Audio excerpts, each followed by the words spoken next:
Now, ladies and gentlemen, day after tomorrow, we celebrate the birthday of the 16th President of the United States, Abraham Lincoln. You'll hear a great deal about him in the next day or two, but tonight we should like to remind you of the simple human side of this character. And so Maxwell House presents a scene from the MGM picture all you listeners helped to name a few weeks ago, of Human Heart.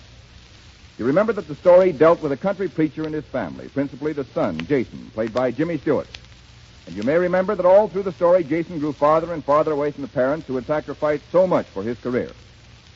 Finally, while he is serving brilliantly as a medical officer in the Union Army, he is suddenly summoned to Washington by President Lincoln, played in the picture and in tonight's program by John Carradine. Jason, Jimmy Stewart, hurries to the Capitol, expecting a decoration for his work. He is ushered into the President's simply furnished office.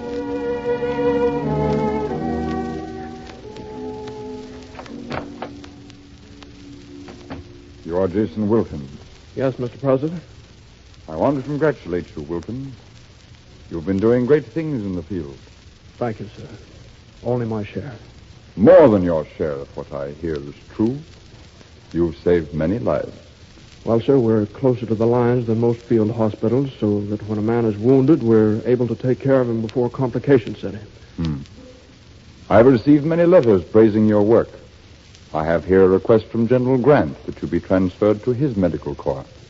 Oh, I'd like that, sir. Well, we'll see. We'll see. You interest me in one particular, Wilkins. I understand you don't amputate except as a last resort. Well, there's no use crippling men, Mr. President, unless it's absolutely necessary. Quite right. Quite right. What school did you go to? What medical college? The Baltimore Free College of Surgery, sir. Must be a very good school. Sit down. Tell me about it. Oh, thank you, sir. Well, sir, it's not much to look at from the outside, but they have very good doctors there. They're very thorough and all that. You had a scholarship? No, sir. It's a free school. But your board and room, you had to pay that. Yes, sir. Must have had a hard time of it. Well, sir, I did odd jobs around the place, and I got money from home, sir. Home? Where is home, Wilkins? It's a little town in Ohio, sir. Pine Hill. Have you any relatives? Only my mother, sir. Only your mother?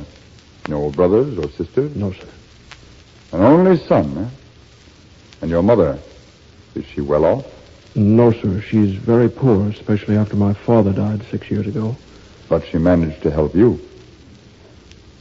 Yes, sir. She raised the money by selling things. Things? What sort of things? Well, they're old things she didn't need, sir. What were they?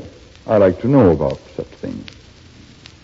Well, sir, as I remember, there was grandfather's watch and an old silver teapot, or silver spoons, a hat box, the St. Bartholomew candlesticks. They were old things, sir, not good for anything.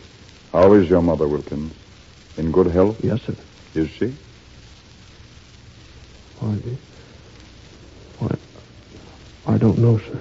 You don't know? Why not? Well, to tell you the truth, sir, I've neglected to write. But surely she writes to you. I don't think she knows where I am. What's the matter with your mother, Wilkins? No good, like most mothers? She is good, sir. She must be a pretty poor sort. Else why have you dropped her like a hot stone? She must have done something terrible to you, Wilkins. What was it? I'll tell you what she did. She carried you around in her arms, more steps than you could ever count. She nursed you, covered you at night, prayed for you, cooked, washed, sewed for you, tried to teach you right from wrong. That's what she did, Wilkins. And you repay her for that with what? Silence. Silence for 2 long years. But I've been fighting the wars. Hasn't she? Hasn't every mother and wife and sweetheart been doing the same thing? But, Mr. Hear me, President... Wilkins. For 2 long years, your mother's heart has been torn with the thought that you might be lying wounded and dying on some battlefield. Now she's given up. She thinks you're dead. A letter from you would have saved her that. You've talked to her, sir? She wrote to me. Asked me to find your grave. She wants to see it. Put flowers on it. Sit beside it and dream of the little boy she used to hold in her arms. Oh, I'm so terribly sorry, sir. Sorry. She sold her household treasures one by one for you. Old things, you say, not good for anything. Oh, you ungrateful fool. Listen to me, boy. There's no finer quality in the world than gratitude. And there's nothing a man can have in his heart so mean, so low ingratitude. Even a dog appreciates a kindness, never forgets a soft word or a bone. The noblest holiday in the world is Thanksgiving. And next to the Creator himself, nobody deserves that holiday as much as Mother. Wilkins, sit down at my desk. The desk? Yes, sir. Here's some paper. Now, write a letter to your mother. Tell her what an ungrateful wretch you've been and how sorry you are for it. Tell her you'll write often. And keep that promise, Wilkins. From this time forward, you'll write her a letter every week. Do you understand me? If you fail, I'll have you court-martialed.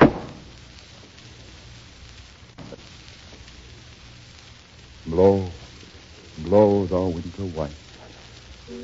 Thou art not so unkind as man's ingratitude. Freeze, freeze, thou bitter sky, that dost not bite so nigh as benefits forgot. Dear Mom.